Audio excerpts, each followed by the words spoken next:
ஒரு சில நன்மைகளை மாத்திரம் நாம் எடுத்து காட்டியிருக்கிறோம். நாம் எடுத்து காட்டியது போக இல்லாமல் இன்னும் ஏராளமான நன்மைகள் இஸ்லாத்தினுடைய கொள்கை கோட்பாடுகளால் மனித குலத்திற்கு தொடர்ந்து கிடைத்து கொண்டே வருகின்றன. ஆனாலும் முஸ்லிம் சமுதாயத்திலே பிறந்த பல பேர் இஸ்லாத்தினால் மனித குலத்திற்கு கிடைக்க வேண்டிய பல நன்மைகளை இழந்து கொண்டிருக்கிறார்கள்.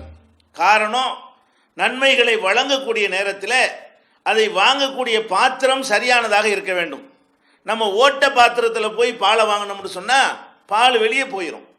பால் நல்லதாக இருந்தாலும் அதை வாங்கக்கூடிய பாத்திரம் சரியாக இருக்க வேண்டும்.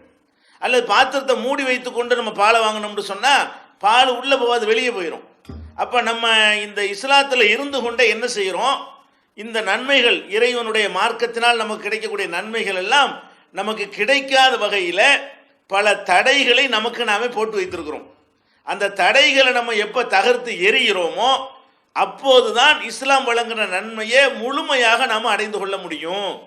அது என்ன தடை என்று கேட்டால், அது என்ன வழிமுறையை கையாண்டால் இன்னும் அதிகமான நன்மைகளை இந்த இஸ்லாத்தினால் உங்களுக்கு அடைய முடியும் என்று சொன்னால், இஸ்லாத்தினுடைய அந்த அடிப்படை களிமா இருக்கிறத, அந்த அடிப்படையை நம்ம தகர்த்து விட்டுட்டோம். அது என்ன அடிப்படை? லா இலாஹ இல்லல்லாஹ் என்பது ஒரு அடிப்படை, முஹம்மது ரசூலுல்லாஹ் என்பது இன்னொரு அடிப்படை. அல்லாஹ்வை தவிர வணக்கத்திற்குரியவன் யாரும் இல்லைன்னு நம்ம சொல்றோம். அதனுடைய முழு அர்த்தத்தோடு சொல்றோமா? இல்லை. வணக்கத்திற்குரியவன் அல்லாஹ்வை தவிர யாரும் இல்லைன்னு நம்ம சொல்வதாக இருந்தால், தொழுவது, நோன்பு வைப்பது, இதை மட்டும் அல்லாஹ்வுக்கு செஞ்சா போதும் என்கிற அர்த்தம் அது கிடையாது. எந்த வகையான மார்க்கம்ங்கிற பேரில் உள்ள அதிகாரமும் அவனுக்கு தான் இருக்கிறது.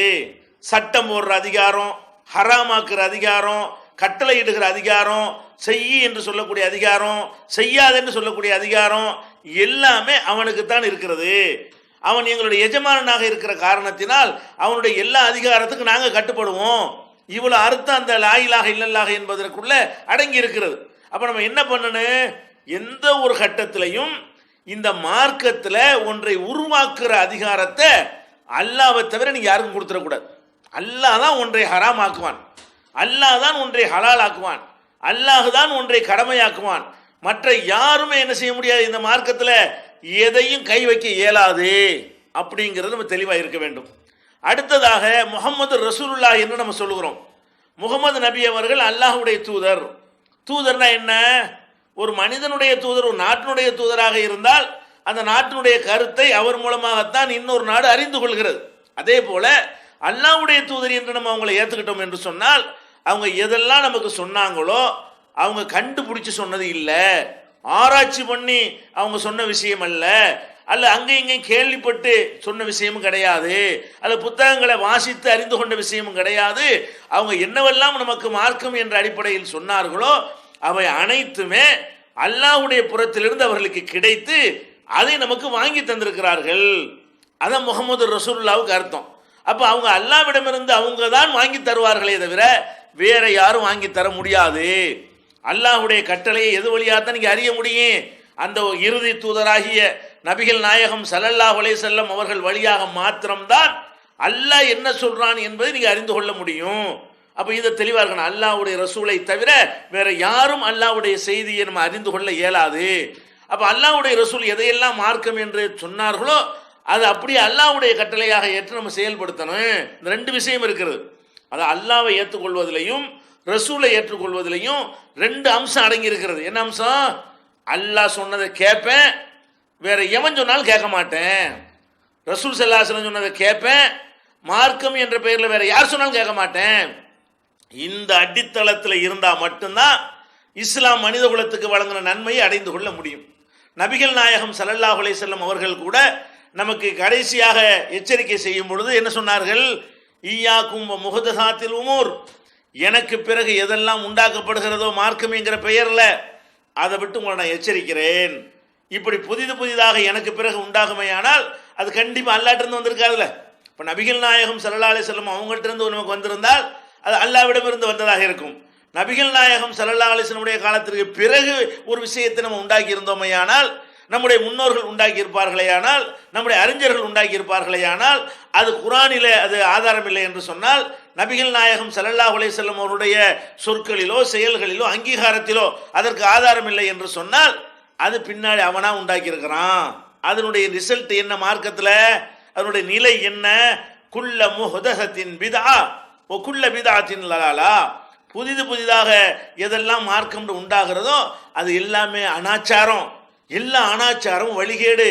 எல்லா வழிகேடும் குல்ல லலாலத்தின் பின்னார், எல்லா வழிகேடும் நரகத்தில் கொண்டு போய் சேர்த்து விடும். அப்ப இதில் என்ன நமக்கு விளங்குறது? நபிகள் நாயகம் ஸல்லல்லாஹு அலைஹி வஸல்லம் நமக்கு வழிகாட்டுறாங்க, நான் சொன்னது மட்டும் செய், வேற எவன் சொன்னது செய்யாது.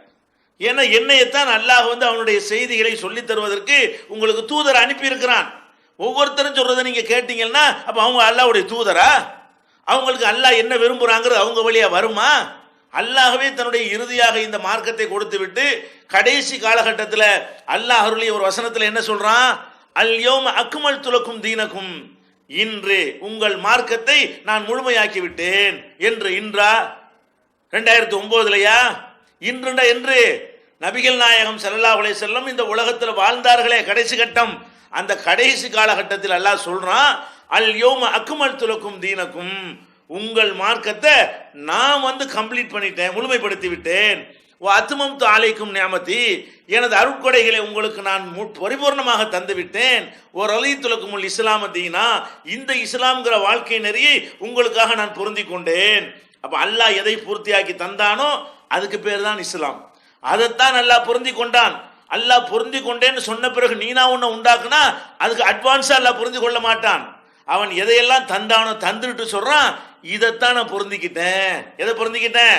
நபிகள் நாயகம் ஸல்லல்லாஹு அலைஹி வஸல்லமுடைய காலம் வரை அவர்கள் வழியாக நமக்கு என்னென்ன மார்க்க சட்டங்கள், கொள்கைகள், கோட்பாடுகள் கிடைத்தனவோ அது மட்டும்தான் அல்லாஹ்வால் பொருந்தி கொள்ளப்பட்டது. அதனால தான் சொல்றாங்க நபிகள் நாயகம் ஸல்லல்லாஹு அலைஹி வஸல்லம் சொல்றாங்க, மன் அஹதஸ ஃபீ அம்ரினா மா லைஸ மின்ஹு ஃபஹுவ ரத்துன். இந்த மார்க்கத்தில் இல்லாத ஒன்றை ஒருவர் அவராகவே உருவாக்குவாரேயானால் அது இறைவனால் நிராகரிக்கப்படும். நல்லது தானே, சிறந்தது தானே, செஞ்சா என்ன, இப்படியெல்லாம் நீங்களா ஒரு ஏதாவது காரணத்தை சால்ஜாப்பு சொல்லி கொண்டு மார்க்கத்தில் என்னத்தையாவது உண்டாக்கினீர்களே ஆனால் அது நீங்க உண்டாக்கணும்னு நல்லதுன்னு நல்லா பார்க்க மாட்டான். நான் அல்லவா நீ அல்லவா அப்படித்தான் பார்ப்பான். நான் கட்டளை இடணுமா நீ கட்டளை இடணுமா அப்படித்தான் இறைவன் பார்ப்பான். இப்போ நான் புரிந்து கொள்வதற்காக உங்களுக்கு சொல்றேன், உங்க கணவன் மனைவி வாழ்றீங்க, உங்க வீட்டில் வசதி கம்மியா இருக்குது. அன்னைக்கு என்ன செய்யறீங்க? ரசம் சோறு வைக்கணும்னு முடிவு பண்ணிட்டீங்க. வேற வசதிகள் ஒன்றும் இல்லை, ரசமும் சோறு வைக்கணும்னு முடிவு பண்ணிட்டீங்க. அப்போ பக்கத்து வீட்டில் ஒருத்தர் வர்றாரு, அங்கேருந்து உங்கள் மனைவியை கூப்பிட்றாரு, இன்னைக்கு நீ பிரியாணி வைக்கணும் அப்படிங்கிறாரு. இப்போ நீங்கள் பிரியாணி சிறந்ததுன்னு சொல்லி ஏற்றுக்குருவீங்களா? நீ யாரா ஏன் முன்னாடி சொல்லுன்னு கேட்பீங்களா? பிரியாணி சிறந்ததாக இருக்கலாம், அதை சொல்லு. நீ யாரு? நானில் சொல்லணும். எங்கள் வீட்டில் நானில் அதிகாரம் செலுத்தணும், நீ யாருப்பா என் வீட்டில் அதிகாரம் செலுத்த அப்படி தானே கேட்போம். அதனால உங்கள் பார்வைக்கு பிரியாணி நல்லதாக இருந்தால் கூட நீங்களே என்ன பண்ணுறீங்க? உங்கள் மனைவிக்கு அவன் சொல்கிறது உங்களுக்கு பிடிக்க மாட்டேங்குது. உங்கள் மனைவிக்கு நீங்கள் ஒரு சேலை எடுத்து கொடுக்குறீங்க, மட்டமான வாயில் சேலை கொடுக்குறீங்க, அவன் பட்டு புடவை எடுத்துகிட்டு வந்துட்டு இந்த அம்மானு உங்களை கொடுக்குறான், உங்கள் ஒய்ஃபு கொடுக்குறான். இது யாராவது ஏற்றுக்குறோமா? ஏன் பட்டு புடவை நல்லது தானே? அதெல்லாம் மேட்ரு. உனக்கு இந்த ரைட் இருக்குதான்ற மேட்ரு என்ன? உனக்கு இந்த அதிகாரத்தை எவன் தந்தான்? எங்கள் வீட்டில் என் மனைவிக்கு எடுத்து கொடுக்க நீ யாரா அப்படின்னு ஒரு அண்ணியனா இருந்த அண்ணன் தம்பி உறவு இருந்தால் அது ஒரு கணக்கு. எவனோ ஒருத்தன் வர்றான், யாருன்னு தெரியாது, அவன் எடுத்து கொடுத்தாலும் வாங்கி கொள்வோமா? அந்த பொம்பளை தான் வாங்குமா? அல்ல நீங்கள் தான் அனுமதிப்பீங்களா? அப்போ தான் நம்ம விளங்குறோம். என்ன விளங்குறோம்? ஓஹோ, இது நல்லதுன்னு பார்க்குற விஷயம் கிடையாது, இது ரைட் உரிமை சம்பந்தப்பட்ட ஒரு விஷயம். நம்முடைய உரிமை இங்கே பறிக்கப்படுதுன்னு கோபம் வருதுல. உங்களுடைய அற்பமான உரிமைக்கு இவ்வளோ கோபம் வந்தால் ரப்புல் ஆலமீன் படைச்சிருக்கிறானே அவனுக்கு உரிமை அதிகம் இல்லையா? நீங்கள் என்ன பொண்டாட்டி படைச்சியலா? உங்களையும் உங்கள் பொண்டாட்டியும் சேர்த்து படைச்சது அல்ல இல்லையா? அப்போ படைச்ச இறைவனுக்கு நம்ம மேலே எவ்வளோ ரைட் இருக்கும், எவ்வளோ அதிகாரம் இருக்கு. நான் உனக்கு அதிகாரம் பண்ணுற இடத்துல என்னையத்துக்கு ஓரம் கட்டிவிட்டு எவனே ஒருத்தனை கூட என் இடத்துல வச்சுவிட்டு அவன் ஹலால்னா நீனு ஹலாலுங்கிற, அவன் ஹராம்னா நீனு ஹராம்ங்கிற. இப்போ நான் சொல்றது அவன் சொல்றான், அதை நீ ஏற்றுக்கிட்டு இருக்கிறேன், நல்லா கேட்க மாட்டான். அப்போ நம்ம என்ன செய்யணும்? மண் ஆமிலா ரசூல் ஸல்லல்லாஹு அலைஹி வஸல்லம் ஒவ்வொரு வகையாக எச்சரிக்கிறாங்க. மண் ஆமிலா அமலன் லைஸா அலைஹி அம்ருனா ஃபஹுவ ரத்துன். நமது கட்டளை இல்லாமல் யாராவது ஒரு காரியம் செய்தீர்கள் அது நிராகரிக்கப்படும். நமது கட்டளை இல்லாமல் ஏதாவது ஒன்று உண்டாக்குனீங்க அது நிராகரிக்கப்படும்.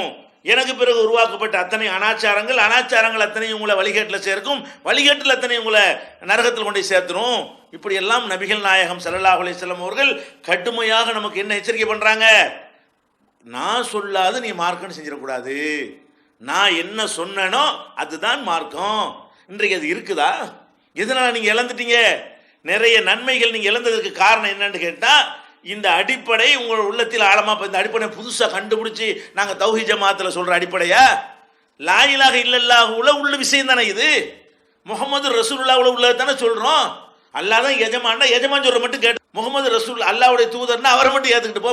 கண்டாலே இதுக்கு ஏத்துக்கிட்டு போற? எவ்வளவு பெரிய மேதையா இருக்கட்டும், அல்லாமாவா இருக்கட்டும், பெரிய அறிஞரா இருக்கட்டும், பெரிய இயக்கமா இருக்கட்டும், சங்கமா இருக்கட்டும், ஊரே இருக்கட்டும், உலகமே இருக்கட்டும், அல்லாஹ்வுக்கு மேலே அவங்கெல்லாம் அல்லாஹ்வுடைய ரசூலுக்கு மேலேயா? இதான டாபிக்கு. அப்ப நம்ம என்ன வழங்கணும்? இந்த கொள்கையை, எந்த கொள்கை லா இலாஹ இல்லல்லாஹ் என்பது ஜீவனோட இந்த கொள்கை உள்ளத்தில் பதிஞ்சு இருக்குமையானால் அவர்கள் அநேக நன்மைகள் அடைந்து கொள்வார்கள். இதை விட்டீங்க உங்களுக்கு நன்மையே கிடைக்காது. நிறைய நன்மைகள் நீங்க மிஸ் பண்ணிடுவீங்க. புரிந்து கொள்வதற்காக வேண்டி இந்த தடை, அதை இஸ்லாம் வழங்கியிருந்து உங்களுக்கு கிடைக்கல இல்ல, அது மாதிரி சில நன்மைகளை நான், சில கேடுகளை உங்களுக்கு நான் சுட்டி காட்டுகிறேன். இஸ்லாம் என்ன வழங்குது? ஒரு இளம்பெண் இருக்கிறாள், ஒரு இளம்பெண் அப்பதான் கல்யாணம் ஆகியிருக்குது. கல்யாணம் ஆகி ஒரு 3 மாசத்துல 6 மாசத்துலையும் வெளிநாட்டுக்கு போற 2 மாப்பிள்ளைக்காரன் போறான். போன மாப்பிள்ளை ஆளு தகவலே இல்லை, மிஸ்ஸிங். இருக்கானா இல்லையான்னு தெரியல, எங்க இருக்கான்னு தெரியல, இருக்கிறானா இல்லைன்னு கூட தெரியல, அவனை பத்தி எந்த ஒரு தகவலுமே வரல. 1 மாசம் ஆச்சு, 2 மாசம் ஆச்சு, 3 மாசம் ஆச்சு, இப்படியே போய்கிட்டு இருக்கிறது. இப்ப என்ன செய்யறது? இது ஒரு பிரச்சனை தானே. ஒரு பெண்ணுடைய வாழ்க்கை பிரச்சனை, அவளுடைய பொருளாதார தேவைகளை நிறைவேற்றணும், அவளுக்கு செக்யூரிட்டி யாருங்கிறத முடிவு பண்ணி ஆகணும், அதே மாதிரி அவளுக்கு தேவையான சந்தோஷங்களை கொடுக்கணும். இதுகளெல்லாம் இப்போ இல்லாமல் நிற்கிறான் ஒரு பெண்ணு. இப்போ இதுக்கு அல்லாஹ் என்ன சொல்றான், அல்லாஹ்வுடைய ரசூல் என்ன சொல்றாங்கன்னு கேட்டா உங்களுக்கு அழகான தீர்வு கிடைச்சு போயிடும், நன்மை அடைஞ்சிருவீங்க. இதை விட்டுட்டு நம்மளா உண்டாக்கி வச்சுக்கிறோம்ல, மதுஹப், சாபி மதுஹப், ஹனபி மதுஹப், இதெல்லாம் அல்லாஹ் உண்டாக்குனதா? இதெல்லாம் அல்லாஹ்வுடைய ரசூல் உண்டாக்குனதா? நபிகள் நாயகம் காலம் மூத்தாப்ப எத்தனை வருஷங்களுக்கு பின்னாடி இது உண்டாகுது. அப்ப நபிகள் நாயகம் ஸல்லல்லாஹு அலைஹி வஸல்லம் காலத்துக்கு பின்னாடி அவர் சொன்னார்னு அவருக்கு ஒரு கூட்டம், இவர் சொன்னார் இவருக்கு ஒரு கூட்டம், ஹம்பலின்னு சொல்லி அவருக்கு ஒரு கூட்டம், மாலிக்கின்னு அவருக்கு ஒரு கூட்டம், இது பத்தாதுன்னு தரிக்காக சாதிலியான்னு ஒரு கூட்டம், காதிரியான்னு ஒரு கூட்டம்னு சொல்லி பல வகைகளாக நம்ம பிரிந்து கொண்டு அவங்கவுங்க சொல்ற சட்டத்தை நம்ம கேட்க ஆரம்பிச்சிட்டோம். இதுல விளைவு என்ன? இப்ப நீ புரிந்து கொள்வதற்காக நான் உங்களுக்கு சொல்றேன். இந்த பெண்ணு சம்பந்தமா நீங்க ஒரு மார்க் அறிஞர்கிட்ட தீர்ப்பு கேட்குறீங்க. இந்த பெண்ணு, ஐயா எம்மன ஹஜரத் அவர்களே, என்னுடைய மகள் கல்யாணம் ஆயிடுச்சு, என் தங்கச்சி கல்யாணம் ஆயிடுச்சு, புருஷங்காரன் வெளியூர் போனாரு, 6 மாசமா எங்க இருக்கான்னு தெரியல, இப்ப அந்த பெண்ணுக்கு நாங்க என்ன செய்யறது?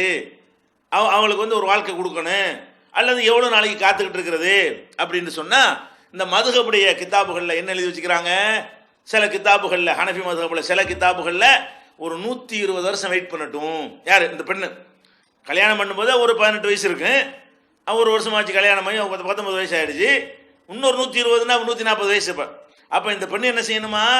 120 வருஷம் வரைக்கும் இருக்கட்டும். இன்னொருத்தர் என்ன செய்யறா? கொஞ்சம் இறக்கப்பட்டு, 100 ரொம்ப அநியாயமா இருக்கப்பா, 90 வருஷம் இருக்கட்டும். இது ரொம்ப இறக்கம். இது ஒரு அறிஞர் சொல்றாரு 120 வருஷங்கிறாரு, இன்னொரு அறிஞர் என்ன சொல்றாரு? 90 வருஷம். இது என்னப்பா, எதை வச்சுப்பா 90 வருஷம் 120 வருஷங்கிறீங்கன்னு கேட்டா, ஒரு மனிதன் சராசரியா அவ்வளவு நாள் தான் வாழ்வான், 90 வருஷம் வரைக்கும் வரலன்னா செத்துட்டான்னு முடிவு பண்ணணும். இப்படி தத்துவம், எப்படி சட்டம் எடுக்கிறாங்க இவங்க? அல்லாஹ் என்ன சொன்னா, அல்லாஹ்வுடைய ரசூல் என்ன சொன்னாங்கன்ற அந்த கான்செப்டே கண்டுக்கிறாம, இந்த பெண்ணுண்டா யார், அவளுடைய உணர்வுண்டா என்ன, அவளுடைய உரிமை என்ன, அதெல்லாம் கண்டுக்கிறாம இவங்க பார்வை பூரா அந்த ஆம்பளை பத்தி மட்டும் தான் இருக்கிறது. எந்த ஆம்பளை தொலைஞ்சு போனானா இல்லையா, அவனை அவங்க என்ன செய்வாங்களாம்? ஒரு சராசரியா ஒரு மனிதன் 90 வருஷம் வாழ்வான், 90 வருஷம் வரைக்கும் ஆள் வரல, மண்டையை போட்டான்னு முடிவு பண்ணிக்கிற வேண்டியதுதான். அப்ப விதவைண்டு முடிவு பண்ணி அப்புறம் கல்யாணம் பண்ணணும். எனக்கு 140 வயசுல கல்யாணம், ஒரு பொம்பளைக்கு புருஷன் காணாக்கிட்டார்ல, அவளுக்கு அடுத்த கல்யாணம் பண்றது இப்ப பண்ணணும். ஒரு 100 வருஷம் 110 வருஷம் ஆன பிறகு இந்த அம்மா நேரம் உங்க புருஷன் மொத்தம் போயிருப்பாரு, இப்ப நீ வர கல்யாணம் பண்ணிக்கன்னு சொன்னா இது ஒரு அறிவுக்கு ஏத்துக்கிறதா? உங்க தங்கச்சிக்கு இப்படி இருந்தா நீங்க ஒத்துக்குருவீங்களா? உங்க மகளுக்கு இப்படி இருந்தா நீங்க ஒத்துக்குருவீங்களா? நீங்களே இப்படி காணா போய் உங்க மனைவி அந்த மாதிரி இருந்தா மனசாட்சி உள்ள நீங்க ஒத்துக்குருவீங்களா? உங்களுக்கு இங்க வரவே இயலாது. அது மாதிரி இருந்துச்சுன்னு சொன்னா அப்ப நீங்க ஒத்துக்கிற முடியுமா? அப்ப நம்ம என்ன யோசிக்கணும்? ஆமா, இது இவ்வளவு கொடூரமா இருக்குது. ஏன் இந்த ஆம்பளைய போனவன் வருவானாங்கிற மட்டும் பாக்குறாங்க, இந்த பொம்பளையுடைய நிலையில இருந்து யாரும் பார்த்த மாதிரி தெரியலையே. அவளுக்கு உணர்வு இருக்கா இல்லையா? அவளுக்கு தேவைகள் இருக்கா இல்லையா? அப்ப அவள் நிலையில நின்று யார் சிந்திப்பது? எவனும் சிந்திக்க மாட்டான், அல்லாஹ் மட்டும்தான். அல்லாஹ்வுடைய ரசூல் மாத்திரம் தான் இதுல எல்லாம் கவனம் செலுத்துவார்களே தவிர வேற யாருக்கு இது ஓடாது. மார்க்கம் என்ன சொல்லுது இது சம்பந்தமா? மார்க்கத்தை பொறுத்த வரைக்கும் அவன் எத்தனை வருஷம் சாவ மாட்டாங்கிற டாபிக்கே கிடையாது. காணாம போயிட்டானா ஊர்ல இருக்கிறானாங்கிற டாபிக்கே கிடையாது. டாபிக்கே இஸ்லாம் மாத்துது. குர்ஆன் ஹதீஸ்ல வந்தீங்கன்னா டாபிக் தலைப்பு மாறி போயிடும். மதுஹப்ல போனீங்கன்னா காணாம போனதுன்ட்டே நிப்பானுவோம்.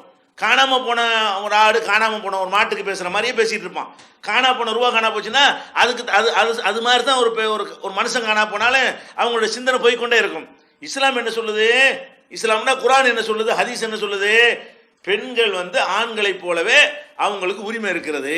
என்ன உரிமை? அவர்கள் கணவனை பிடிக்கல என்று சொன்னா, கணவனால் சந்தோஷம் கிடைக்கல என்று சொன்னா அவங்க எந்த நேரத்திலையும் விவாகரத்து பெற்றுக்கொள்ளலாம். வீட்டில் இருக்கும் போதே விவாகரத்து பெறலாம்னா ஓடி போயிட்டா பெற முடியாதா? ஏன் இது காணா போன டாபிக் எடுக்கிறீங்க? இது காணா போனவன்கிற ஒரு கான்செப்ட்ல வருமா இது? அவன் காணா போயிட்டானா இவன் மெட்டீரியலா, பொருளா? இது இவன் உயிர் உள்ளவள், உணர்வு உள்ளவள், ஆசாபாசம் உள்ளவள், தேவை உள்ளவள். அப்ப இந்த பெண்ணுடைய நிலையிலிருந்து பார்க்கணும். இந்தாமா ஆள் போயிட்டான், வருமானம் வர சொல்ல முடியாது, நீ என்ன சொல்ற? எவ்வளோ காலம் தான் காத்துட்டு இருக்குன்னு நினைக்க போறியா? நாசமாக்கிற போறியா? வேற வாழ்க்கை உனக்கு வேணுமான்னு கேட்கணும். இல்லைங்க எனக்கு முடிச்சு விட்ருங்க அப்படின்னு சொன்னா நம்ம என்ன செய்யணும்? ஜமாத்து முடிச்சிடணும், அவ்வளவுதான். எப்படி முடிக்கணும்? அவன் காணா போன வருமானம் வரமாட்டாங்கிறதுக்குள்ளே போகாம இந்த பெண்ணுக்கு கணவனை பிடிக்காத காரணத்தினால் ரத்து செய்யறோம்னு சொன்னா ஒரு நாள்ல முடிஞ்சு போயிருமே. அப்ப இவள் 120 வருஷம் காத்திருன்னு சொல்லி 90 வருஷம் காத்திருக்க சொல்லி சில மதுஹபோட 4 வருஷம் காத்திருக்க சொல்லி ஒரு பெண்ணுடைய வாழ்க்கையோடு விளையாடுறீங்களே. வேற ஏதாவது அசம்பாவிதம் நடந்துட்டா அது என்ன? அந்த பெண்ணுக்கு எந்த ஒரு செக்யூரிட்டி இல்லாமல் இருக்கிறனால எவ்வளவு பெரிய பாதிப்புகள் ஏற்படும். அப்ப அவளுக்கு ஒரு பாதுகாப்பு அரண் இல்லாத ஒரு நிலையில நிக்கிறாள. இந்த நன்மை யாருக்கு கிடைக்குது, யாருக்கு கிடைக்கல? யோசிச்சு பாருங்க. இந்த குர்ஆன் ஹதீஸ் மட்டும்தான் மார்க்கம். அல்லாஹ் சொன்னா தான் நாங்க ஏத்துக்குருவோம், அல்லாஹ்வுடைய ரசூல் சொன்னா தான் ஏத்துக்குருவோம்னு சொல்றாங்களே. அவர்கள் அவங்க தங்கச்சிக்கு இந்த மாதிரி பிரச்சனை ஏற்படும் பொழுது மறுவாழ்க்கையை அடைந்து கொள்கிறார்கள். அவங்க மகளுக்கு இந்த மாதிரி ஒரு பிரச்சனை ஏற்படும் பொழுது மறுவாழ்க்கை ஏற்படுத்தி கொடுத்துக்கிறார்கள் உடனடியாகவே. ஆனால் இல்லை எங்களுக்கு அதெல்லாம் வேணாம், எங்களுக்கு அஜத்து சொன்னா போதும், நாங்கள் சாபி எங்களுக்கு வேற சட்டம், நாங்கள் ஹனபி எங்களுக்கு வேற சட்டம். இப்போ என்னவாயிருவீங்க? 120 வருஷம் தான். இப்போ என்ன நிலைமை? 120 வருஷம் உட்கார்ந்துட்டுறீங்க. இப்போ விளங்குதா? அதான் அல்லாஹ் மார்க்க நன்மையை தருது, எது தடுக்குதுன்னு விளங்குதா? பாத்திரத்தை மூடி வச்சுவிட்டீங்க, எந்த நன்மை கொட்ட மாட்டேங்குது. நன்மை ஒரு தர்மமே ஒரு ஆள்கிட்ட கேட்குறீங்கன்னா இப்படி போய் கேட்டாங்க தர்மம் கையில் நிற்குமா? இப்படி கேட்க வேண்டியான தர்மம் கேட்க போறீங்கன்னா அவன் கொடுக்குறான், கொடுக்குமா என்ன செய்யறது? இப்படி வைக்கிறது. எங்க தரலையே கையில் வரலைன்னு எப்படி வரும்? இப்படி வை. அட ஒரு பொருளை கொடுக்கும் வாங்குறதுக்கு எப்படி வாங்கணும் அப்படித்தானே வாங்கணும். இவன் அந்த மாதிரி இப்படி இருக்கிறான். அல்லாஹ் கொட்டுன்னு கொட்டுறான் மார்க்கத்தின் மூலமாக நன்மைகளை. இவன் என்ன செய்யறான்? இப்படி வச்சுக்கிட்டு ஒன்னையும் காணாம. இதுதான் மேட்ரு. வழங்கிட்டீங்களா? ஒரு சின்ன உதாரணத்துக்காக இதை சொல்றேன். அதே மாதிரி இது தொடர்பாக வச்சுக்கிறோமே. ஊர்ல இருக்கிறான், புருஷனோட ஒரு மனைவி வாழ்ந்து கொண்டிருக்கும் பொழுது அவன் ஒரு குடிகாரனா இருக்கிறான். அந்த பெண்ணு யாரா இருக்கலாம்? உங்க அக்காவா இருக்கலாம், உங்க தங்கச்சியா இருக்கலாம், உங்க மகளா இருக்கலாம், உங்க சின்னமாவா இருக்கலாம், ஏதோ ஒரு உங்களுடைய ரத்த சம்பந்தமா இருக்கலாம். அப்ப அந்த மாதிரியான ஒரு பெண்கள் உங்களை எப்படி கற்பனை பண்ணி பாருங்க. புருஷனா வாய்த்தவன் செலவுக்கு காசு கொடுக்க மாட்டேங்கிறான், எப்போ பார்த்தாலும் அடிச்சு நொறுக்குறான், அவளை ஒரு மனுஷியாக நினைக்கவே மாட்டேங்கிறான், எல்லா விதமான கெட்ட தண்ணியை போட்டு ஆட்டம் போடுறான், வீட்டில் நிம்மதியாக இருக்க முடியலை, வெளியில் தலை காட்டு அந்த பொண்ணு வைக்கப்படுது. ஏன்? அடுத்தவங்கள ஒரு மாதிரியாக பார்க்குற அளவுக்கு அவனுடைய நடத்தைகள் இருக்கிறது. சட்டையை கழட்டி போட்டு வேட்டியை அவுத்து விட்டு ரோட்டில் படுத்து கிடக்கிறான் தண்ணி அடிச்சுட்டு. இது மாதிரியான குறைபாடுகள் அவன்கிட்ட இருக்கிறது. இப்போ இந்த பொம்பளை என்ன பண்ணுவா? அவனோட இருக்கணுமா? அவனோட இருக்கணுங்கிறாங்க. நீங்கள் குர்ஆன் ஹதீஸை விட்டு போய் மதுஹப்ல என்ன இருக்கு அப்படின்னு கேட்டால் அது நீங்கள் 4 வருஷம் போருங்க, 5 வருஷம் போருங்க, அது பெரிய தான் இருக்கணும், வேற வழி இல்லை. இது ஒரு சட்டமா? அப்போ மார்க் என்ன சொல்லுது? அந்த பெண் கையில் அந்த முடிவை கொடுத்துருக்குதா இல்லையா? ஒரு பெண்ணு நபிகள் நாயகம் ஸல்லல்லாஹு அலைஹி, இதுக்கு என்ன ஆதாரம்னு பாருங்க. நபிகள் நாயகம் ஸல்லல்லாஹு அலைஹி வஸல்லம் அவங்கள்ட்ட ஒரு அம்மா சொல்றாங்க. என்ன சொல்றாங்க? அல்லாஹ்வுடைய தூதரே, என்னுடைய கணவர் நல்ல குணம் உள்ளவர், நல்ல நன்னடத்தைகள் உள்ளவர் தான், அவருடைய குணத்திலும் நடத்தையிலும் நான் ஒரு குறையும் காணவில்லை. ஆனாலும் நான் அவரோடு இருந்தால் இஸ்லாத்தில் இருந்து கொண்டே குஃபுரான காரியத்தை செய்து விடுவேன் என்று பயப்படுகிறேன். ஒலாக்கின்னி அக்ரஹுல் குஃப்ர ஃபில் இஸ்லாம், இஸ்லாத்தில் இருந்து கொண்டே குஃபுரான இறை மறுப்பான காரியத்தை செய்து விடுவோனோ என்று எனக்கு பயமா இருக்குதுங்கிறாங்க. அப்படின்னா என்ன வருகுது, அந்த கணவனோட வாழக்கூடிய நேரத்தில் என்னதான் அவர் குணம் உள்ளவராக இருந்தாலும் அந்த கணவரை அந்த பெண்ணுக்கு பிடிக்கல, அவ்வளோதான். அது உள்ள நுழைஞ்செல்லாம் கேட்கக்கூடாது. அது 1000 விஷயங்கள் இருக்கும். அந்த பெண் என்ன செய்யுது, அவர் நல்லவர் தான், சோறுலாம் தரத்தான் செய்கிறாரு, அதெல்லாம் ஒன்றும் பிரச்சனை இல்லை, ஆனால் பிடிக்கலன்னா அது போய் உள்ள துருவக்கூடாது, விளங்கிக்கணும். அது சிந்திச்சு என்ன செய்யணும், சரி பிரச்சனை இருக்குன்னு விளங்கி கொள்ள வேண்டும். இப்போ என்ன செய்யணும், அந்த பெண்ணிட்ட இந்த மாதிரி நபிகள் நாயகத்தின் சொல்கிறாங்க, என்னுடைய கணவரை நான் நடத்தையெல்லாம் குறை சொல்ல மாட்டேன், அவர் மேலே கம்ப்ளைண்ட் வாசிக்க நான் வரல, எனக்கு அவரோட வாழ பிடிக்கல அப்படிங்கிறாங்க. அப்போ ரசூல் ஸல்லல்லாஹு என்ன பண்ணுறாங்க, அப்போ நீ கல்யாணம் பண்ணும்போது ஒரு மகரா கொடுத்தாருல ஒரு தோட்டம், ஆமாம் அதை திருப்பி கொடுத்துட்றியா, கொடுத்துட்றேன், வாழ்க்கை தான் எனக்கு முக்கியம், இது இந்த சொத்துலாம் முக்கியம் இல்லை அப்படின்னு இந்த அம்மா சொல்லுது. தருத்தீன் அலை ஹதீகத்தஹு, அவருடைய தோட்டத்தை திருப்பி கொடுத்துருவியா, கொடுத்துட்றேன். அப்போ நபிகள் நான் என்ன செய்கிறாங்க, அவர் கணவனும் இல்லை நீ மனைவியும் இல்லை, போ ஜட்ஜ்மெண்ட் பண்ணிடுறாங்க. அப்போ இதில் என்ன விளங்குது, ஒரு ஒரு பெண்ணு தன்னுடைய வாழ்க்கையை தேர்ந்தெடுக்கக்கூடிய, எப்போ அதுக்கான ஒரு பொம்பளை இப்படிலாம் செஞ்சிட மாட்டா. நீங்கள் நினச்ச மாதிரி இன்னைக்கு ஒருத்தர் நாளைக்கு ஒருத்தர் போயிட்டு இருப்பாள, அவளுக்கு ஒரு நல்ல ஒரு வாழ்க்கை, சரியான வாழ்க்கை கிடைச்சா விட மாட்டான், அதில் உறுதியாக நின்றுவாள். யார் இந்த மாதிரி வருவா, ஒரு 1000த்திலேயோ ஒரு 10,000த்திலேயோ ஒரு ஆளுக்கு இந்த மாதிரி ஒரு தகுதியற்ற ஒரு வாழ்க்கை அமைந்து விடும் என்று சொன்னால் அந்த அவள் காலமெல்லாம் அப்படி இருந்துடணுமா, அவளுக்கு இந்த ஒரு வசந்தம் வரக்கூடாது, அவளுக்கு ஒரு சந்தோஷம் வரக்கூடாதா? அப்போ இஸ்லாம் சந்தோஷமான வழிமுறையை காட்டுது. உலகத்தில் இன்னைக்கு வரைக்கும் கூட உலக நாடுகளில் பெண்களுடைய விவாகரத்து சம்பந்தமாக எந்த ஒரு தெளிவுக்கும் வர முடியாமல் குழம்பிக்கிட்டு கிடக்கிறான். இந்த 21ஆம் நூற்றாண்டில் கூட அன்னைக்கு 1400 வருஷத்துக்கு முன்னாடியே பெண்களுடைய விவாகரத்து உரிமையை பற்றி பேசி ஜட்ஜ்மெண்ட் பண்ணி சுப்ரீம் கோர்ட் தீர்ப்பான்னு எழுதி வச்சுட்டு போயிட்டாங்க நபி ஸல்லல்லாஹு அலைஹி வஸல்லம். எவனுக்கு மாற்ற முடியாத தீர்ப்பது. அப்போ அந்த மாதிரி நபிகள் நாயகம் ஸல்லல்லாஹு அலைஹி வஸல்லம் அவர்கள் தீர்ப்பளித்தாங்களே, இந்த ஒரு சம்பவத்தில் இருந்து காணா போன விஷயத்தையும் தீர்வு கண்டுடலாம், இருந்துக்கிட்டே கொடுமைப்படுத்துறானே அதுக்கு தீர்வு கண்டுடலாம், குடியார கணவன் விஷயத்தில் தீர்வு கண்டுடலாம், அல்லது அவனுக்கு இல்லற வாழ்க்கைக்கு தகுதியற்றவன் என்ற ஒரு பிரச்சனை வந்தால் அதுக்கு தீர்வு கண்டுவிடலாம். என்ன தீர்வு, வெட்டி விடு, எதுக்கு கல்யாணம், சந்தோஷமா இருக்கத்தானே, அடி வாங்குற கல்யாணமா, சித்திரவதைக்க கல்யாணம் அப்படிங்கிற மாதிரி. இது எவ்வளோ ஈஸியாக இருக்குது, எது நன்மை சிந்திச்சு பாருங்க, இதுதான் உங்களுக்கு நன்மையானது. அதே மாதிரி நபிகள் நாயகம் ஸல்லல்லாஹு அலைஹி வஸல்லம் அவங்க காலத்தில் இப்போ ஆண்களுக்கு கணவன் மனைவி பிரச்சனை எல்லாருக்கும் வருகிறது. கணவனுக்கு மனைவி பிடிக்காம போய் விடுகிறது, மனைவிக்கு கணவன் பிடிக்காம இருக்கும்போது அவங்க சைடில் எப்படி விவாகரத்து பண்ணுறாங்களோ அது மாதிரி மனைவி கணவன் சைட்லையும் விவாகரத்து பண்ணலாம்ல. கணவனுக்கு மட்டும் இஸ்லாம் என்ன பண்ணுதுன்னு கேட்டால், அவன் கோவக்காரனாக இருக்கிறதுனால ஒரு 3 சான்ஸ் கொடுக்குறது.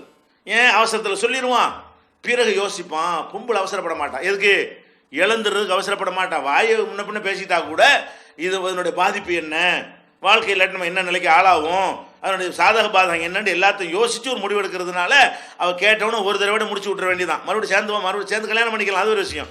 ஆனால் ஆம்பளையை பொறுத்தவரைக்கும் இஸ்லாம் என்ன பண்ணுது, ஒரு 3 சான்ஸ் கொடுக்குறது. என்ன சான்ஸு, கோவத்தில் மனைவி பிடிக்கலைங்கிறானா, நான் விவாகரத்து பண்ணிட்டேன்னு ஒரு முடிவுக்கு வந்துடுறான். சாட்சிகளை வச்சு முறைப்படி எப்படி செய்யணுமோ இது எடுத்துங்க இல்லை, சமரசம் பண்ணி பேச வேண்டியெல்லாம் பேசி நேற்று சொல்லியிருக்கோம்ல, அந்த விஷயங்கள்லாம் செஞ்சு முடித்த பிறகு கடைசி என்ன பண்ணுறான், விவாகரத்துன்னு பண்ணிட்டானா, ஒரு விவாகரத்து நடந்து போச்சு.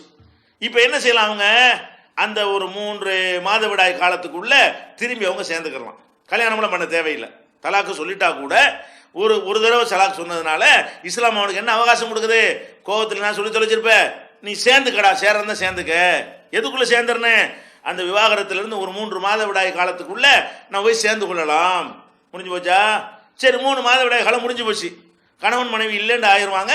ஆனால் விரும்பினா இப்போ வேணா கல்யாணம் பண்ணிக்கலாம். கணவன் மனைவி இல்லைன்னு ஆயிரும் 3 மாதம் முடிஞ்சவொன்னே. அப்புறம் சம்மதப்பட்டு மகர் கொடுத்து முறைப்படி இல்லை நம்ம கல்யாணம் பண்ணிக்கிறோன்னு பேச்சுவார்த்தை நடத்தி அவங்க கல்யாணம் பண்ணிக்கலாம். இது ஒரு வகை. இதுக்கப்புறம் சேர்ந்து வாழ்ந்துக்கிட்டு இருக்கிறாங்களா, மறுபடி பிரச்சனை வருது. மறுபடி பிரச்சனை வரும்போது கோவப்பட்டு என்ன செய்யறான், மறுபடியும் பொண்டாட்டி மேலே தலாக்கு சொல்லி டைவர்ஸ் பண்ணுறேங்கிறான், விவாகரத்து பண்ணுறேங்கிறான். இப்போ இஸ்லாம் என்ன பண்ணுது, கோவக்கார பயிலாக இருக்கான இப்படி தான் பண்ணுறான்னு சொல்லிவிட்டு இன்னொரு சான்ஸ் வச்சுக்கடா, மறுபடியும் சேர்றா சேர்ந்துக்க. 2 தடவை சொல்லிவிட்டேன், இந்த மறுபடியும் சேர 3 மாதத்துக்குள்ளே சேராந்த சேர்ந்துக்க. 3 மாதம் கடந்து போச்சா பேசாமல் விட்டுரு. மறுபடியும் நீ ஆசைப்பட்டேன்னு சொன்னால் அவளை நீ மறுபடியும் கல்யாணம் பண்ணிக்கிறலாம், அவளும் விரும்புனா 3 மாதத்துக்குள்ள சும்மா சேர்ந்துக்கலாம். 3 மாதம் கழிச்சா திருமணத்தின் மூலம் சேர்ந்து கொள்ளலான்றது. இது 2 ஆச்சு. 3வது தடவை ஒருத்தர் என்ன செய்யறான், சேர்ந்துக்கிட்டு வாழ்ந்து சந்தோஷமா இருக்கும்போது மறுபடியும் பிரச்சனை முத்துது. முத்தி என்ன பண்றான், எனக்கு நீ வேணாம் தலாக்கு சொல்றேன் தர்றான். இப்படி சொல்றான்னு வைங்க, இந்த 3வது தடவை சொல்லிட்டான்னு சொன்னா சேரவே முடியாது, சும்மாவும் சேர முடியாது, கல்யாணம் பண்ணல. லாஸ்ட் ஒழுங்கா இருந்துக்க 2 தடவை அந்த மாதிரி கிறுக்குத்தனம் பண்ணிவிட்ட, 3வது தடவை முன்னாடி டைவர்ஷன் பண்ணுன, அதோட முடிஞ்சு போச்சு. அதுக்கு பிறகு நீ கல்யாணம் பண்ணுறாந்தா அந்த பெண்ணு வேற ஒருத்தனுக்கு இயற்கையாக வாழ்க்கைப்பட்டு அதுக்கு செட்டப்லாம் பண்ணக்கூடாது. மதுகப்பில் சொல்லி தருவாங்க பானைக்கு கல்யாணம் பண்ணி வைக்கிறது. இந்த பொம்பளை கொண்டு பானைக்கு தாலி கட்ட வச்சு பானைக்கு புருஷன் ஆக்கி அப்புறம் பானையை போட்டு உடச்சி விட்டு இப்போ இவனு கட்டி இந்த மாதிரி கூத்துலாம் என்ன செய்யும் ஆலிம் சாக்கள் தந்திரம் செஞ்சு கொடுத்துருப்பாங்க. அதல்ல, முறையாக என்ன செய்யணும், 3வது தடவை டைவர்ஸ் ஆச்சுன்னு சொன்னால் இவன் ஒருத்தனோட வாழணும். அவன் இந்த மாதிரி முடியாமல் போய் அவன் ஒரு 3 தடவை இது பண்ணி அவன் தலாக்கு விட்டு அப்புறமேட்டு சும்மா உட்காந்துருந்தான்னு சொன்னால் அப்போ வேணா நீ கல்யாணம் பண்ணிக்கலாமே தவிர உடனடியாக உனக்கு பண்ண இயலாது. எதுக்கு இதை சொல்லுது? அப்போ தான் அவசரப்பட்டு தலாக் சொல்ல மாட்டான், அவசரப்பட்டு விவாகரத்து செய்ய மாட்டான், யோசிப்பான். விளைவு மோசமாக இருக்கனால யோசிப்பாங்கிறதுக்கு சொல்லப்படுது. அப்போ ஒரு தலாக்கு சொன்னால் திரும்ப சேர்ந்து கொள்ளலாம், 2வது தலாக்கு சொன்னால் திரும்ப சேர்ந்து கொள்ளலாம். குறிப்பிட்ட டயத்துக்குள்ள டைம் பாஸ் ஆகிட்டா கூட 10 வருஷம் கூட கல்யாணம் பண்ணிக்கலாம். இன்னைக்கு தலாக்குன்ட்டான், விவாகரத்து பண்ணிட்டான், 3 மாதத்துக்குள்ளே சேர்ந்துடல, அப்படி 5 வருஷம் அப்படி இருக்கிறாங்க. 5 வருஷம் முடிஞ்சு என்ன செய்யலாம், இப்போ நம்ம கல்யாணம் பண்ணிக்கிறோம்னா முறைப்படி ஒரு கல்யாணம் பண்ணி மகர் கொடுத்து அதை கல்யாணம் பண்ணி கொள்ளலாம். 10-100 வருஷம் ஆனாலும் கல்யாணம் பண்ணிக்கலாம். எதே முதல் தலாக்கு பிறகு 2வது தலாக்கு கூட அப்படி விட்டுட்டாலும் அதான் நிலைமை. 3வது சொல்லிட்டான்னு சொன்னால் அடுத்த நிமிஷமே என்ன செய்யாது, அவ பண்ணுற ஆக்க முடியாதுன்னு இருக்கு. இது ஒன்றாச்சா? சரி. இப்போ என்னன்னு கேட்டால் மனிதன் கோவத்தில் தானே தலாக்கு சொல்கிறான். நல்லா சந்தோஷமாக இருக்கும்போது தெளிவாக இருக்கும்போது அவன் விவாகரத்து பண்ணுவான். கோபத்தில் வரக்கூடிய வார்த்தை தான் தலாக்கு என்பதெல்லாம். அப்போ கோபமாக சொல்லும் பொழுது ஒரு தலாக்கு 3 தலாக்கு விட்டேன் 300 தலாக்கு விட்டேன் நீ தான் சொல்லுவான். நீ எத்தனை நம்பரை போட்டாலும் அது ஒன்று தான். அது இஸ்லாமிய பார்வையில் என்ன, 3 தலாக்கு என்றால் 3 சந்தர்ப்பங்களில் சொல்லணும், அதான் முத்தலாக். ஒரே நேரத்தில் 3 நம்பரை போட்டு 3 ஆயிருமா? ஒரு தடவைன்னு சொன்னால் ஒரு ஆரம்பம் ஒரு முடிவு இருக்கணும். சும்மா அது 3 அந்த செயலை செஞ்சு முடிக்கணும், அப்போ தான் தலாக் ஆகும். எப்படி ஒரு தலாக்கு சொல்லிட்டியோ அந்த நிமிஷமும் பொண்டாட்டி இல்லாமல் போயிடுறா. 2வது தலாக்கு சொன்ன பொண்டாட்டி இல்லாதவளுக்கு தான் சொல்லியிருக்கிற, பொண்டாட்டிக்கு சொல்லலை. நீ தலாக்கு மறுபடியும் சொல்றா அவளை மீட்டி வாழணும், வாழ்ந்தா தான் மறுபடியும் பொண்டாட்டி தானே தலாக்கு சொல்ல முடியும். நீ எப்போ ஒரு தலாக்குண்டியோ நீ கணவனில் மனைவி இல்லை, நீ 2வது சொன்னது யாருக்கு இப்போ சொல்ற, மனைவி இல்லாதவளுக்கு சொல்லியிருக்கிற. இப்படி கூட சிந்திக்க வேணாமா? அதே மாதிரி ஒரு தடவை ஒருத்தன் 33 தடவை சுபஹானல்லாஹ் சொல்லணும்னு இருக்குது. அதுக்கு என்ன அர்த்தம்? சுபஹானல்லாஹ் சுபஹானல்லாஹ் சுபஹானல்லாஹ்னு சொல்லி 33 தடவை சொல்லணும். அதான் சுபஹானல்லாஹ்ங்கிறது. ஒருத்தன் என்ன செய்யறான், 33 சுபஹானல்லாஹ்ங்கிறான். இது 33 சுபஹானல்லாஹ்வா? 33 சுபஹானல்லாஹ்னா 33 தடவை சுபஹானல்லாஹ் சொன்னது ஆகுமா?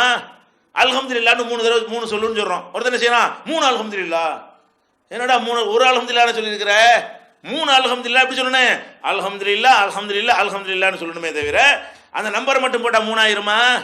இதை கூட விளங்காம சில கிறுக்கன் கோபத்தில் என்ன பண்ணுவானுவ, அவனை முத்தலாக் விட்டுட்டேன். அஜத்தில் போவாங்களா, 3 தலாக் விட்டீங்க நீங்கள், இனிமேல் சேர முடியாது முத்தலாக்குன்னு வார்த்தையை வச்சுக்கிட்டு. அட 300 விட்டாலும் ஒரு தலாக்கு தாண்டா. இது அறிவு இல்லை உங்களுக்கு, வழங்காது. இதனை இட்டுக்கட்டியா நாங்கள் சொல்கிறோம். ஹதீஸில் எடுத்து பார்க்குறோம். நபி ஸல்லல்லாஹு அலைஹி வஸல்லம் காலத்துலையும் மனுஷன் எல்லா காலத்துலையும் ஒரே மாதிரி தான். உங்களுக்கு கோவம் வர்ற மாதிரி தான் சஹாபாக்களுக்கு கோவம் வரும். இந்த காலத்து பொம்பளை மாதிரி தான் அந்த காலத்து பொம்பளையும் பிரச்சனை பண்ணுவாங்க. அப்போ நபி ஸல்லல்லாஹு அலைஹி வஸல்லம் காலத்தில் என்ன நடக்கிறது, இந்த மாதிரி 3 தடவை ஒருத்தர் முத்தலாக்குன்னு சொல்லிவிட்டார். ஏன்னா கான தலாக்கு சலாசு அல அஹதி ரசூலில்லாஹி ஸல்லல்லாஹு அலைஹி வஸல்லம், நபிகள் நாயகம் ஸல்லல்லாஹு அலைஹி வஸல்லமுடைய காலத்திலையும் அபூபக்கர் ரலியல்லாஹு அன்ஹுடைய காலத்திலையும் சதரம் பின் ஹிலாஃபத்தி உமர் ரலியல்லாஹு அன்ஹுடைய ஆட்சியின் ஆரம்ப காலத்திலையும் இன்னமா யுஅத்து வாஹிதா, ஒரு தலாக்காகத்தான் கருதப்படும். தலாக் தலாக் தலாக்னு சொன்னாலும் சரி ஒரு தடவை தலாக் சொல்லியிருக்கிறான். முத்தலாக்குன்னு சொன்னாலும் சரி ஒரு தடவை தலாக் சொல்லியிருக்கிறான். 3 கோடி தலாக்குன்னு கூட சொல்லி தொலைச்சிட்டு போ, நீ ஒரு தலாக் சொல்லியிருக்கிற.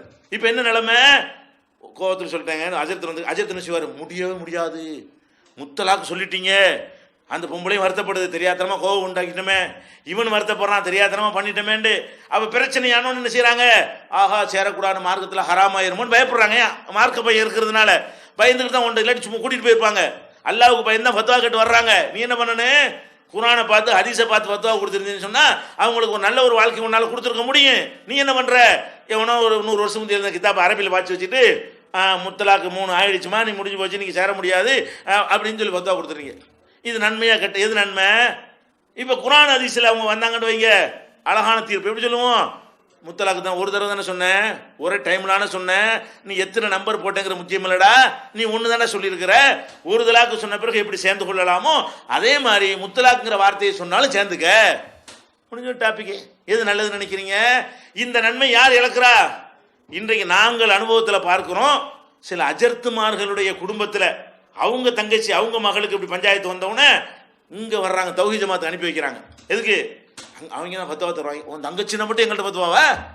மக்களுக்கெல்லாம் உங்கள் ஃபத்வா, உங்கள் குடும்பத்துக்கு எங்கள் ஃபத்வாவா? எத்தனை அஜரத்மார் அனுப்புறாங்க, எதுக்கு அனுப்புறாங்க?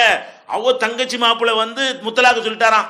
மதுகப்புல போனா அம்போ நிக்க வேண்டியதுதான். அதுக்கு என்ன பண்றது? முன்னாடி நம்ம மதுகப்பு அடிப்பில் இருந்தால் தங்கச்சி வீட்டில் வாழாவட்டியாக உட்காந்துட்டு இருக்கேன், இது சரிப்பட்டு வராது, நம்ம இவங்கள்ட்ட போயிடுவோம், இவங்க பத்துவா எடுத்துக்கிட்டு அது வந்து நம்ம சேர்த்து விட்டுருவோம். இது ஏன் தேவை? எல்லாத்துக்கும் இந்த பத்துவா கொடுத்துட்டு போங்களேன், எல்லாம் ஒரு ரசூல் சொன்னது கொடுங்களேன். அப்போ நமக்கு இதான் தடைன்னு நான் சொல்லுவேன். தடைன்னா இதுக்கெல்லாம் கோளாறு காரணம் என்ன? எதுக்கு நான் சொல்கிறேன், குர்ஆன் நம்மளுக்கு பத்தாதா? ரசூல்லாவுடைய வழிகாட்டுறது பத்தலைங்கிறீங்களா? 10 அடி தானே வேற போகணும், 10 அடி தானே வேற இடத்துக்கு போகணும். போதுமானதா இருக்குது. அலைசல்லாஹு பி காஃபின் அபுதா, அடியானுக்கு அல்லாஹ் போதுமானவன் இல்லையா? அல்லாஹ் கேட்கிறானா இல்லையா? கஃபா பில்லாஹி ஹசீபா, கணக்கெடுக்கிறதுக்கு அவன் போதும். கஃபா பில்லாஹி அலீமா, அறிந்து கொள்வதற்கு அவன் போதும். எல்லாத்துக்கும் அவன் போதும். அப்ப அல்லாஹ் ஒருத்தனே போதும் என்று இருக்கும் பொழுது, அவன் தூதர் வழியாக எல்லா செய்திகளையும் சொல்லி முடித்திருக்கும் பொழுது, அப்புறம் என்னத்துக்கு வேற ஒன்று எடுத்துட்டு போறீங்க? அப்ப இந்த மனித குலத்துக்கு கிடைக்கிற நன்மை எங்க மிஸ் ஆகுதுன்னு விளங்கிட்டீங்களா? அதை விடுங்க. பெருநாள், நம்ம நோன்பு பெருநாள் வருது, ஹஜ்ஜி பெருநாள் வருது. இப்போ கிட்டத்தட்ட நம்ம நோன்பு பெருநாள் அடைந்திருக்கிறோம். இந்த நோன்பு பெருநாளுங்கிற இந்த ஒரு சந்தோஷத்தை எல்லாரும் கொண்டாடணும்ல. இப்போ நபிகள் நாயகம் ஸல்லல்லாஹு அலைஹி வஸல்லம் காலத்தில் இருந்த மாதிரி அந்த பெருநாளை கொண்டாடினால் நமக்கு எவ்வளோ பெரிய மகிழ்ச்சி கிடைக்கும். இப்போ நபிகள் நாயகம் காலத்தில் உள்ளதை விட்டுவிட்டு நம்ம மதுஹபில் அசர்த்துமாறு சொல்றபடி கொண்டாடினால் அதில் என்ன சந்தோஷம் கிடைக்கும்? அப்படி மனக்கண்ணில் இட போட்டு பாருங்க. யார் தடுக்கிறா? மக்களுக்கு கிடைக்கிற நன்மை யார் தடுக்கிறா? நபிகள் நாயகம் ஸல்லல்லாஹு அலைஹி வஸல்லம் காலத்தில் இந்த பெருநாள் தொழுகையை அவங்க பள்ளி வாசலில் தொழுவது கிடையாது. நல்லா விளங்கிக்கிறங்க. நபிகள் நாயகம் ஸல்லல்லாஹு அலைஹி வஸல்லம் பள்ளிவாசல் நம்ம பள்ளிவாசல் மாதிரி கிடையாது. 3 பள்ளிவாசல்கள் வந்து மார்க்கத்தில் சிறப்பான பள்ளிவாசல்கள். மற்ற உலகத்தில் உள்ள எல்லா பள்ளியும் ஒரே மாதிரி சமந்தான். 3 பள்ளிவாசல் சிறந்த பள்ளி. ஒன்று மக்காவில் இருக்கிற மஸ்ஜிதுல் ஹராம், இன்னொன்று மதீனாவில் இருக்கிற மஸ்ஜித் நபவி, 3வது ஜெருசலேமில் இருக்கிற பைத்துல் முகத்தஸ் என்று சொல்லக்கூடிய மஸ்ஜித் அக்ஸா என்கிற பள்ளிவாசல். இந்த 3 பள்ளிவாசல் மட்டும் மற்ற இடங்களில் தொழுவதை விட கூடுதல் நன்மை பெற்று தரக்கூடிய ஒரு இடம் இருக்கிறது. அவ்வளவு சிறந்த பள்ளி அங்கே இருந்தும் கூட, அங்க தொழுதால் நன்மைகள் அதிகம் என்று இருந்தும் கூட, வேண்டும் என்று நபிகள் நாயகம் ஸல்லல்லாஹு அலைஹி வஸல்லம் இன்னும் பள்ளியில் பெரிய இடம் இருந்தும், பள்ளியில் இடம் பத்தல நினைச்சிடக்கூடாது. பள்ளியில் தான் கைதிகளை கட்டி வைப்பாங்க, பள்ளி வளாகத்தில் ஒட்டகம்லாம் நிற்கும், பள்ளியில் தான் வீடு இல்லாதவங்களாம் திண்ணையில் போட்டு தூங்குவாங்க. ஆடம்பரமாக இருக்காதே தவிர இடம் பெருசு. நீங்கள் என்ன நினச்சிடக்கூடாது, ஓ பள்ளிவாசலில் பெருநாள் தொழுகைக்கு இடம் இருக்காது அதனால தான் வெளியே போயிட்டாங்கன்னு நினச்சிக்கிட்டாங்க, அப்படி நினைக்கக்கூடாது. அது பிரம்மாண்டமான இடம். பேரிச மலங்கெல்லாம் கூச்சி வச்சுருப்பாங்க, வெளியூர் ஆளுங்க தான் தங்க வச்சுருப்பாங்க, கைதிகளங்க தான் கட்டி போடுவாங்க, பஞ்சாயத்து வம்பு வழக்கெல்லாம் நடக்கும். உடற்பயிற்சி நடக்கும், ஈட்டி எறியது அம்பு எறிகிற விளையாட்டெல்லாம் பெருநாள் அன்னைக்கு அங்கே தான் நடக்கும். அப்போ பள்ளிவாசல் என்பது அவ்வளோ பிரம்மாண்டமான ஒரு ஏரியாவில் அந்த பள்ளிவாசல் இருந்தும் கூட, அதில் மதீனா மாதிரி 10 மதீனாவை, அந்த காலத்து மதீனாவை அந்த பள்ளிவாசல் கொள்ற அளவுக்கு பெருசாக இருந்தும் கூட, நபிகள் நாயகம் ஸல்லல்லாஹு அலைஹி வஸல்லம் அவர்கள் பள்ளிவாசலில் தொழுவாம வெளியே திடலுக்கு கூப்பிட்றாங்களா, நீங்கள் வாங்க திடலுக்கு ஒன்னாச்சா. அடுத்து என்ன செய்யறாங்க, அந்த திடலுக்கு போகும் பொழுது பெண்களும் வரணும், அதில் மாதவிடாய் பெண்களாக இருந்தாலும் வரணும். இது ரசூல்லா காரணத்தை சொல்லாட்ட நமக்கே விளங்குது. என்ன விளங்குது? ஓ பள்ளி வாசல்ல இந்த தொழுகை வச்சால் மாதவிடாய் பெண்கள் வர முடியாது. அப்ப அந்த ஒரு கணிசமான ஒரு 10% பெண்களுக்கு வந்து ஒரு 10% பேர் கண்டிப்பா இருப்பாங்க. எந்த ஒரு டேட்ல எடுத்துக்கொண்டாலும் 100க்கு 10 பெண்கள் வந்து மென்சஸ் டைம்ல இருப்பாங்க. அப்ப அந்த பெருநாள் தினத்தில் ஒரு 10% பெண்களுக்கு வந்து அந்த சந்தோஷம் இருக்காது. எல்லாரும் நல்லா சந்தோஷமா மகிழ்ச்சியா பெருநாள் தொழுகையில் பங்கெடுத்து ஒருத்தர் பார்த்து நீங்கள் நல்லா இருக்கல நாங்கள் நல்லா இருக்கிறோமா என்று கேட்டு, உங்கள் ட்ரெஸ்ஸு அவங்க பார்க்க, அவங்க ட்ரெஸ்ஸை நீங்கள் பார்க்க, பொம்பளைக்குள்ளே தான் ஒருத்தர் பார்த்து இப்படி மகிழ்ச்சியை பரிமாறிக்கிறீங்களே, அதெல்லாம் யாருக்கு இல்லாமல் போயிடும். இந்த மென்சஸ் வந்தவங்க அப்படியே வீட்டில் உட்காந்துருவாங்க. ஏன்டா அந்த பெருநாள் அன்னைக்கு பார்த்தானே வரணும், எல்லாரும் சந்தோஷமாக இருக்காங்களே, எல்லாரும் வகை வகையாக ஆடைகள் அணிகிறாங்களே, நம்ம மட்டும் வீட்டில் முடங்கிட்டோமேன்ற அந்த அம்மா நினைக்குமா இல்லையா? அப்போ அந்த மாதிரிலாம் வரக்கூடாதுங்கிறதுக்காக ரசூல் ஸல்லல்லாஹு அலைஹி வஸல்லம் பண்ணுறாங்கன்னா, பள்ளி வாசல்லேருந்து தொழுகை வெளியேற்றுறாங்க. பெருநாள் தொழுகை வெளியே தான், திடலில் தான் தொழுகணும். அதில் எல்லா பெண்களும் வரணும், மாதவிடாய் ஏற்பட்ட பெண்களும் வரணும். ஆனால் அவங்க தொழுகையில் மட்டும் கலந்து கொள்ளக்கூடாது. தொழுவும் போது மட்டும் ஓரமாக உட்கார்ந்து கொள்ள வேண்டும். தொழுது முடித்த பிறகு துவாக்கள், தஸ்பீகள், மற்ற விஷயங்கள், வாழ்த்துக்கள், சலாம் சொல்லுவது, ஒருத்தர் விசாரித்து கொள்வது, அந்த மாதிரி காரியங்கள் எல்லாம் ஈடுபட்டு கொண்டு அந்த மகிழ்ச்சியை எல்லாரும் அடையணும். பெருநாள் அர்த்தம் உள்ளதாவது. உலகத்தில் யாராவது ஒரு சமுதாயம் பூரா இப்படி திரண்டு பெருநாள் கொண்டாடி பார்த்துருக்கிறீங்களா? பெருநாள் என்ற அந்த கொண்டாட்டங்கள் கூட அவரவர் இண்டிவிஜுவலாகத்தான் செய்வார். ஒரே மாதிரியான கறி வாங்குவார், புடவை எடுப்பார், பலகாரங்கள்லாம் சுடுவார், அதெல்லாம் இருக்கு. கூட்டாக அவர்கள் அசம்பிள் ஆகிறதுக்கு எந்த ஒரு அரேஞ்ச்மெண்ட் இருக்காது. அவங்க தன்னிச்சையாக தங்களுடைய சந்தோஷத்தை வந்து வெளிப்படுத்திக் கொள்வார்கள். இஸ்லாத்தில் மாத்திரம்தான் எல்லாம் ஒரே இடத்துக்கு வா, ஃபர்ஸ்ட் வேலையை முதல் தொழுகை முடி, எல்லாம் ஒன்றா சந்தி, நல்ல நாள் சந்தோஷம், எல்லாருக்கும் ஒரு சந்தோஷமான திருவிழா, மகிழ்ச்சிகரமான திருவிழா என்பதை ஒருத்தர் முகத்தை பார்த்து ஒருத்தர் பூரிச்சுப்போ அப்படிங்கிற மாதிரி ஒரு இடத்துல ஒன்றா அசம்பிள் பண்ணுது. அதுலேயும் பார்ப்பான், வெளியூரில் மற்ற மதத்துக்காரங்களாம் பார்ப்பாங்க. வெளியே தொழும் பொழுது பள்ளி வாசல் உள்ளே வந்து யார் பார்க்க முடியாது, யார் வரமாட்டாங்க. வெளியில் தொழும் பொழுது அந்த அணிவகுக்கிற முறை மக்களுக்கு தெரியும், அதில் ஓதக்கூடிய சிஸ்டம் நிற்கிறது தெரியும். அப்படியே கல்லு மாதிரி நிற்கிறாங்க, பேசாமல் நிற்கிறாங்க, சலசலன்னு இறைச்சலாக இருக்குமே. ஒரு பள்ளிக்கூடத்து வாத்தியார் கூட 25 மாணவர்களை வச்சு மேய்க்கும் பொழுது அதை அடக்க முடிய மாட்டேங்குது. என்னடா அல்லாஹ் அக்பர் அப்படின்னு அப்படி பேர் நின்றுறானடா, என்னடா இது மிலிட்டரியில் கூட இப்படி நடக்காதடா என்று அப்படி இந்த வரிசையை நிற்கிறத பார்த்து பிற மதத்து மக்கள் ஆச்சரியப்படுவாங்க. அப்படி குனிகிறத பார்த்து ஆச்சரியப்படுவாங்க. ஒரே மாதிரி அப்படி நெத்தி வைக்கிறத பார்த்து ஆச்சரியப்படுவாங்க. அதில் எந்த இறைவனை வழிபடும் பொழுது கூச்சல் இல்லை, குழப்பம் இல்லை, ஆடல் இல்லை, பாடல் இல்லை, கூத்து இல்லை, கும்மாளம் இல்லை, விசிலடித்தல் இல்லை, ஆடை குறைப்பு இல்லை, வேதனைப்படுத்திக் கொள்ளுதல் இல்லை. இந்த எல்லாத்தையும் வித்தியாசமாக அந்த மக்கள் பார்ப்பாங்களா இல்லையா? இந்த பெருநாள் தொழுகை வெளியில் தொழும் பொழுது பெரிய தாவா. முஸ்லீம் அல்லாத மக்கள் மத்தியில் இஸ்லாம்னா இப்படி இதுதான் பள்ளிவாசலில் செய்கிறாங்களா? தொழுகண்டு வேற என்னத்தையே வணங்குறாங்கன்னு நம்ம நினச்சிட்டு இருக்கிறோம். இங்கே என்னடா எங்கே வேணா தொழலாம் மேலே இருக்க. அப்போ அந்த இவ்வளோ அழகாக இருக்கு, இவ்வளோ அழகாக ஒழுங்காக இருக்கு, ஒரு தலைமைக்கு கீழே ஒரு அழகாக ஒழுங்கு பெண்கள் கூட தொலை வர்றாங்களே என்கிறதெல்லாம் அந்த மெசேஜ் நீங்கள் கொண்டு போயிருந்தா பொம்பளையில் பள்ளிவாசல் வரவிட மாட்டேன்னு சொல்லுவானே வேணாச்சு. நீங்கள் வரவிடாமல் இருக்கு தப்பு. அதையாவது மறைச்சிருக்குமே இது நீங்கள் சரி அநியாயத்தையாவது. அப்போ அந்த மாதிரி எல்லாம் நபிகள் நாயகம் ஸல்லல்லாஹு அலைஹி வஸல்லம் காட்டின அந்த வழிமுறையை கொண்டு வந்தால் எல்லா பெண்களும் அன்றைக்கி மகிழ்ச்சியாக இருப்பாங்களா இல்லையா? பிற மதத்து மக்களுக்கெல்லாம் ஒரு பிரம்மாண்டமாக தெரியுமா இல்லையா? நம்முடைய யூனிட்டியை வேற காட்டின மாதிரி இருக்குது. என்னடா ஒரே மாதிரி நிற்கிறாங்க, நம்மளும் தான் பெருநாள் பண்டிகைலாம் கொண்டாடுறோம், இப்படி ஒன்றா போய் நம்ம கூட்டினது இல்லையே. ஒன்றா கூட்டுறதா இருந்தால் சில காரியம் செஞ்சு தான் கூட்ட முடியும். என்ன செய்யணும்? அங்கே ஆடல் பாடல் கச்சேரி கூத்து கும்மாளம் ஏதாவது வச்சு ஈர்க்கணும். குறவங்கிறது டான்ஸ் இருக்கு வாங்கண்டா போவாங்க எல்லாரும், வழங்குதா கரகாட்டம் இருக்குண்டா தான் போவாங்களே தவிர அந்த திருவிழாவே அவர்களை ஒன்று சேர்க்குமானா ஒன்று சேர்ப்பதற்கு வேற மேட்டர்கள்லாம் இருக்கணும். இங்கே ஒரு மேட்டரும் தேவையில்லை. வெறுமனே அல்லாவுடைய அச்சத்தோடு என்ன செய்றாங்க, அழகா வந்துடுறாங்க. அங்கே வந்த இடத்துல ஏதாவது கிடைக்குமா? மிச்சர் கடை பிரியாணி கிடையாது இருக்குமாங்க? ஒன்றுமே இருக்காது. வந்தோம், தொழுதோம், பார்த்தோம், கூடணும், கலைஞ்சோன்னா இது எங்கே முடியும்? உலகத்தில் எங்கேயும் கிடையாது. அப்போ இவ்வளோ பெரிய நன்மையை பள்ளிவாசலுக்குள்ளே அடக்கி போட்டு பொம்பளை எல்லாம் வரவிடாமல் ஆக்கி, நீ வீட்டுக்குள்ளே தொழுதுக்கன்னு சில மதுகபு, வீட்டுக்குள்ளே நீ தொழுகக்கூடாதுன்னு சில மதுகபு, இப்படியெல்லாம் அநியாயம் பண்ணி இஸ்லாத்தில் ஒரு சரிபாதி மக்களுடைய தொழுகையை பாழாக்குறீங்களே. இந்த வருஷத்துக்கு ஒருக்கா கூட உங்களுக்கு தொலை விட மாட்டீங்களா பெண்களை? வருஷத்துக்கு ஒருக்கா கூட அல்லாட்ட அவங்க கையேந்து கேட்கக்கூடாதா? வருஷத்துக்கு ஒருக்கா கிடைக்கிற சந்தோஷத்தை கூட அந்த 10% பெண்கள் வந்து இழக்கணுமா? என்ன அநியாயம் பண்ணுறீங்க? அப்போ இதுக்கெல்லாம் இந்த மாதிரி செஞ்ச காரணம் யாரு? நீங்கள் குர்ஆனை விட்டதான காரணம். அப்போ இஸ்லாம் வந்து எல்லாம் கரெக்டாக தந்திருக்கு. குர்ஆன் அழகான மார்க்கத்தை தந்து விட்டது. நபிகள் நாயகம் ஸல்லல்லாஹு அலைஹி வஸல்லம் அவர்கள் அழகான மார்க்கத்தை தந்து விட்டார்கள். நம்ம போட்டு இடக்கு முடக்கு பண்ணி வச்சுக்கிட்டு என்ன செய்கிறோம்? அதுக்கு எடுத்து நாசமாகி கொண்டிருக்கிறோம். பார்க்குறீங்களா இல்லையா? அப்போ இந்த பெருநாள் தொழுகை என்பதில் கூட அவ்வளோ பெரிய தத்துவம் அடங்கி இருக்கிறத நீங்கள் பள்ளிவாசலுக்கு வரக்கூடாது உங்களை தடுத்துட்டாங்க பெண்களை. ஆனால் இஸ்லாம் வந்து பெண்கள் நபிகள் நாயகம் காலத்தில் பள்ளிவாசலுக்கு வந்தாங்க. எது உங்களுக்கு நன்மை? பெண்களும் பள்ளிவாசலுக்கு வருவது சமூகத்துக்கு நல்லதா? வந்தால் இவ்வளவு மூட நம்பிக்கை பெண்கள்கிட்ட இருக்குமா? பிள்ளைகளுக்கு படித்து கொடுக்கக்கூடிய ஆசான மாறி இருக்க மாட்டாங்களா? மார்க்க விஷயங்கள் ஆண்களுக்கு நிகராக பெண்களும் போட்டி போடுற மாதிரி வரமாட்டாங்களா? இன்னைக்கு அதை ஒட்டச்சீட்டு வந்த பிறகு எவ்வளோ பெண்கள் இன்னைக்கு மார்க்கம் பேசக்கூடியவங்களா மாறி இருக்கிறாங்க. அப்போ எல்லாம் நன்மை. இஸ்லாத்தில் உள்ள அனைத்து நன்மைகளையும் ஒரு சில நன்மைகளைத்தான் நீங்கள் அடைந்து கொள்கிறீர்களே தவிர அதிகமான ஏராளமான நன்மைகளை இந்த முஸ்லீம் சமுதாயம் இழந்து கொண்டிருக்கக்கூடிய காட்சியை பார்க்கிறோம்.